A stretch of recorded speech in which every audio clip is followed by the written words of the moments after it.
Hello everyone. तो कैसे हो आप सब? आए हो आप सब बहुत अच्छे से प्रिपरेशन कर रहे होंगे। And I am Amrita Konar. आपको पता है कि मेरा बैंक ऑफ इंडिया में सिलेक्शन हुआ था and now I am working as probationary officer in Bank of India. तो बिल्कुल टाइम नहीं मिलते हैं कि मैं आपके लिए वीडियोस अपलोड कर पाऊँ। मुझे पता है अभी आपका आरआरबी और मेंस के स्कोर कार्ड आउट हो चुके हैं एंड अब बहुत ज़्यादा मतलब ऐसा होता है ना कि बहुत ज़्यादा टेंस्ड हो कि कैसे प्रिपरेशन करना है एंड किस तरह से करना है, इंटरव्यू कैसा होगा। एंड उससे भी ज़्यादा टेंशन वो लेते हैं जिनका कट ऑफ से बस 1 से 2 नंबर ज़्यादा आया, ठीक है। एंड जिनका मतलब मेरा ना सिर्फ 10 नंबर ज़्यादा आया था, उससे भी मैंने बहुत ज़्यादा टेंस थी। तो मुझे पता है जिनका 1-2 ज़्यादा है वो और भी ज़्यादा टेंस्ड होता है कि कैसे सिलेक्शन होगा। बट मेरा एक्सपीरियंस से मैं ये इतना बोल सकती हूँ कि आपके पास जितना अभी टाइम है ना, और आपके पास जितना करने की मतलब टाइम है, बस आप उतना 100% एफर्ट दे के करो। जब मेरा 10 मार्क्स एक्स्ट्रा आया था तो मैंने कभी नहीं सोचा था कि सिलेक्शन नहीं होगा। मेरे को तब भी लगा था कि मुझे एक बार ट्राई तो करना है एटलीस्ट अच्छे से कि फाइनल सिलेक्शन होने तक, कि मेरा सिलेक्शन हो जाए। मैंने ऐसा सोचा था कि मुझे 90 आउट ऑफ 100 स्कोर करना है कैसे भी, अगर मुझे फाइनल सिलेक्शन लेना है तो। मिला नहीं वो अलग बात है, ठीक है। बट मुझे ऐसा टारगेट था तो यही टारगेट करके आपको पढ़ना है। बहुत सारे स्टूडेंट्स का ना, हाँ, 1-2 मार्क्स भी ज़्यादा आते हैं और वो फाइनल सिलेक्शन ले लेते हैं। अगर मतलब जिस दिन मतलब फर्स्ट जनवरी में नहीं भी होता है तो वेटिंग लिस्ट में तो हो ही जाते हैं। ये सच है। मैंने बहुत सारे मेरा फ्रेंड्स थे जिनका 6-7-8 नंबर ज़्यादा आया था और इंटरव्यू में 65 ऐसा कुछ मिला था। तो उनका भी ना सिलेक्शन हो गया था वेटिंग लिस्ट में, ठीक है। तो बस आपको इतना ही ट्राई करना है कि मैक्सिमम टू मैक्सिमम स्कोर करना एंड बहुत अच्छे से पढ़ना, ठीक है। मिलेगा या नहीं मिलेगा वो दुख बात की बात है, ठीक है। तो अभी आते हैं कि इंटरव्यू में क्या। देखो, इंटरव्यू में जाकर फर्स्ट ऑफ ऑल डरना नहीं है, और मैं आपको एकदम टॉपिक वाइज बोल देती हूँ क्या क्या करना है, ठीक है। पहली होते हैं कि आप जब जाओगे ग्रेट करोगे ये सब, उसके बाद आपकी नेम पूछेंगे, और हो सकता है कि आपकी नेम की मीनिंग भी पूछते हैं कभी कभी।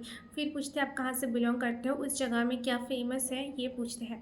जिस स्टेट से बिलोंग करते हो स्टेट रिलेटेड कभी कभी क्वेश्चन पूछते हैं, ठीक है। फेमस कुछ क्वेश्चन ऐसे भी हो सकते हैं कि स्टेट की आपको सीएम, कुछ मिनिस्ट्री, ये सब के बारे में पूछ लेंगे, ठीक है। या फिर कुछ मतलब स्टेट की, अगर बहुत हर एक स्टेट की बहुत कुछ फेमस है तो इवन नेवर स्टेट में क्या है, मतलब आपके स्टेट की नेवर स्टेट क्या है वो भी पूछते हैं कभी कभी, ठीक है। तो ये आपको थोड़ा बहुत पता होना चाहिए। उसके बाद है आपकी एजुकेशनल क्वालिफिकेशन। एजुकेशनल क्वालिफिकेशन से आपकी पूछ सकते हैं कि आप किस में ग्रेजुएशन किया है और पीजी किया, जो भी किया। पूछेंगे कि क्यों बैंकिंग में आया, इस क्या फ़ायदा होगा, ये पूछेंगे। और आपकी एजुकेशन सब्जेक्ट रिलेटेड क्वेश्चन पूछेंगे, ठीक है। सब्जेक्ट रिलेटेड जैसे मेरे को पूछा था सब्जेक्ट रिलेटेड क्वेश्चन, मेरा बॉटनी था तो मेरे को बॉटनी के क्वेश्चन पूछा था। देखो, अगर आपको नहीं आते हैं ना तो सिंपल सॉरी बोल सकते हो, इसमें कोई बुरा नहीं, मतलब ऐसा नहीं। बहुत सारे लोग ना पूछते हैं कि मैम, हाँ, ग्रेजुएशन की पढ़ना है क्या, कैसे पढूँ। ऐसा बिल्कुल नहीं कि आपको अभी ग्रेजुएशन की बुक्स ओपन करके पढ़नी है। आपको बस उस जगह पे जाके, मतलब इंटरव्यू के दिन जाके, अगर आपको आते हैं आप सिंपली आंसर कर दो, नहीं आते हैं तो सिंपली सॉरी बोल दो पोलाइटली, बस इतना ही, ठीक है। काम ख़त्म वहीं पे। मतलब कुछ सोचने का इसमें बात ही नहीं है। उसके बाद आते हैं कि आपकी फैमिली में क्या कौन कौन है। मम्मी पापा अगर जॉब में है तो जॉब रिलेटेड, उनकी जॉब रिलेटेड आपको क्वेश्चंस पूछ सकते हैं। हॉबीज़ है तो आपको हॉबी रिलेटेड क्वेश्चन पूछेंगे। बट हो गया यही में आपकी पर्सनालिटी का क्वेश्चन कंप्लीट। अब आते हैं बैंकिंग रिलेटेड। बैंकिंग, आप आरआरबी में ज्वाइन कर रहे हो तो पहले आपको पूछेंगे कि आरआरबी क्यों। स्पेशली अगर आप सिटी साइड से हो तो ये आपको पूछेंगे कि कैसे सर्वाइव करोगे इतनी रूरल एरिया में। उसके बाद आपको जो बैंकिंग का क्वेश्चन है, जैसे आपकी नेशनलाइजेशन से लेके पूछेंगे। आरबीआई के जो जो भी आपकी रूल्स एंड रेगुलेशंस है उसके ऊपर क्वेश्चन पूछेंगे। कितने टाइप्स का बैंक्स है वो पूछेंगे, जैसे एसएफबी है, पेमेंट बैंक है, हमारी जो कमर्शियल बैंक्स है वो पूछेंगे। देन आरआरबी का डेफिनेशन क्या है, स्पेशली और आरआरबी कब आया था, किस कमेटी ने आरआरबी बनाया था, ये पूछ सकते हैं। आपकी स्टेट में कितने आरआरबीज है, जैसे ये वेस्ट बंगाल में 3 आरआरबी है, ठीक है। उस आरआरबी का स्पॉन्सर बैंक क्या है वो पूछेंगे, ठीक है। कि आरआरबी में जो है ना आपकी state, I mean sponsor bank सबकी शेयर कितना कितना है वो पूछेंगे। और इसके साथ आपको क्या है, जो है आरआरबी में आपको बहुत अच्छे से प्रायोरिटी सेक्टर लैंडिंग पढ़ के जाना है। एंड हर एक सेक्टर में कितना प्रायोरिटी सेक्टर, जैसे वीकर सेक्शन में प्रायोरिटी सेक्टर कितना होता है, एग्रीकल्चर में क्या है, ये आपको पूछेंगे। मतलब मेरे को पूछा था, ठीक है, क्योंकि आरआरबी का मेन इंटेंशन ये था प्रायोरिटी सेक्टर लैंडिंग में, तो उससे तो आपको अच्छे से पढ़ के जाना ही है। फाइनेंशियल इंक्लूजन आपको पढ़ना है, पीएमजेडीवाई स्कीम आपको पढ़ना है, ठीक है। उसके साथ आपको जो है बैंकिंग में में बैंकिंग रिलेटेड जो नाबार्ड है ये पढ़ना है। और भी जैसे सिर्फ नाबार्ड पढ़ रहे हो कि मतलब ऐसा नहीं कि सिर्फ आरआरबी के मतलब नाबार्ड ही पढ़ के जाओगे, सिड भी है, एग्जिम है, ये सब के बारे में आपको पढ़ के जाना है। ये भी अलग अलग बैंक्स हैं, ठीक है, रेगुलेटरी बॉडीज़ हैं।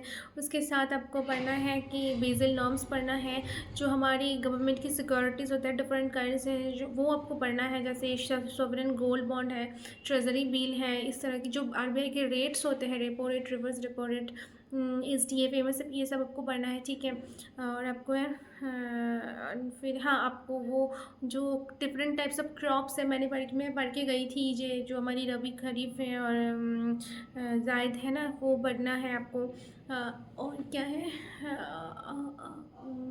इमेज उसको क्या बोलते हैं, मिनिमम सपोर्ट प्राइस, ठीक है, मिनिमम सपोर्ट प्राइस आपको पढ़ना है। मैं पढ़ के गई थी कि वो होते क्या है, दो होते हैं, एक आपकी minimum support price I think, और एक होते हैं मतलब शुगर केन के लिए सिर्फ अलग होते हैं, ठीक है, तो वो आपको पढ़ना है। मैं अभी भूल गई हूँ थोड़ी सी। और क्या है, उसके साथ आपको जो स्कीम्स है गवर्नमेंट की, वो आपको अच्छे से पढ़ के जाना है। जैसे जो बैंक है आपको पता है कि एडवांसेस देते हैं, मतलब लोन्स देते हैं, तो लोन्स में जैसे केसीसी सबसे इंपॉर्टेंट है, केसीसी आपको पढ़ना है। कैश एंड क्रेडिट कार्ड कब आया था, उसके आपको फीचर्स पढ़ना है कि कितना मतलब फैसिलिटीज़ की कितना मिलते हैं, और रेट ऑफ इंटरेस्ट क्या है, और उसमें इंटरेस्ट सबवेंशन क्या मिलते हैं जो किसान हैं उनको, ये तो बहुत ही इंपॉर्टेंट है। उसके बाद आपको एमएसएमई लोन के बारे में पता होना चाहिए कि मुद्रा लोन जो है शिशु किशोर तरुण, उसको आपको पता होना चाहिए। उसके बाद है आपकी प्रधानमंत्री फसल बीमा योजना।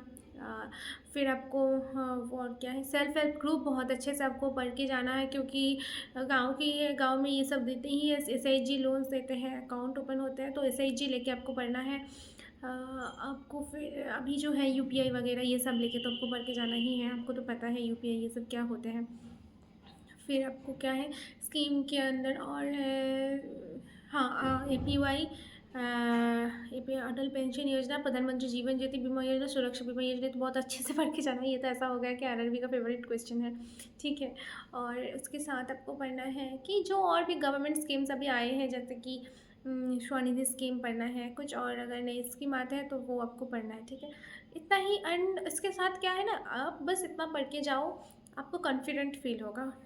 इससे बाहर की अगर आपको कुछ नहीं भी आता है ना, तो भी आपको ऐसा नहीं लगेगा कि मुझे कुछ नहीं आता, क्योंकि ये बहुत है। अगर आप इतना पढ़ के जाते हो ना, इससे आपको 70 to 80% क्वेश्चन तो कॉमन मिल जाएगा।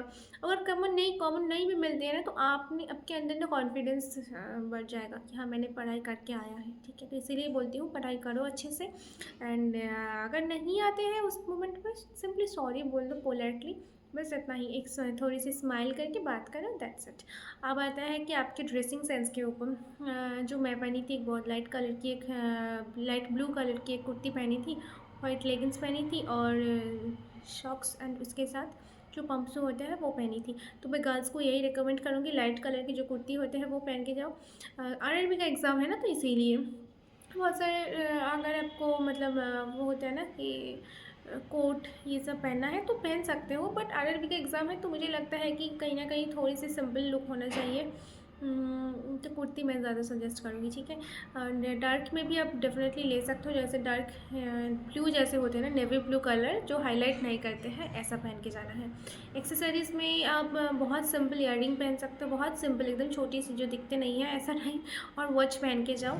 और अगर मतलब थोड़ी सी आपको मतलब मेकअप तो कुछ नहीं करना है, बस आप थोड़े से टचअप दे सकते हो, ठीक है, कि आपको थोड़ा सा प्रेजेंटेबल लगे, इतना ही। एंड जो मेल कैंडिडेट है उसके लिए भी यही है कि बहुत लाइट कलर की शर्ट पहन के जाओ, जैसे कि है लाइट ब्लू कलर की, या फिर लाइट पिंक, लाइट येलो होते हैं, और उसके ग्रे कलर होते हैं, वाइट होते हैं, ये सब के ऊपर आप पहन के जा सकते हो, ठीक है। और हाँ, बस इतना ही। एक अच्छी सी प्रेजेंट आपको मतलब आपको अच्छे से प्रेजेंट करना है, आपकी बात हो या फिर आपकी लुक्स हो, जो भी हो, आपको अच्छे से बस प्रेजेंट करनी है। कितना आप उस टाइम पे आंसर कर पा रहे हो इतना मैटर नहीं करते हैं, ठीक है। और दैट्स इट, अच्छे से पढ़ाई करते रहो, और जितने आपके पास है ना उतने ही दिन तक ट्राई करते रहो, मतलब जब तक ना ये प्रोसेस कंप्लीट होते तब तक आप ट्राई करते रहो 100%। अगर आपके 1 मार्क्स भी ज़्यादा आते हैं ना, तो आपको टारगेट रखना है 90, तो मुझे चाहिए ही चाहिए इंटरव्यू में ऐसा, ठीक है। तो उसके हिसाब से अच्छे से पढ़ाई करो, और बस that's it. Thank you, take care, bye bye.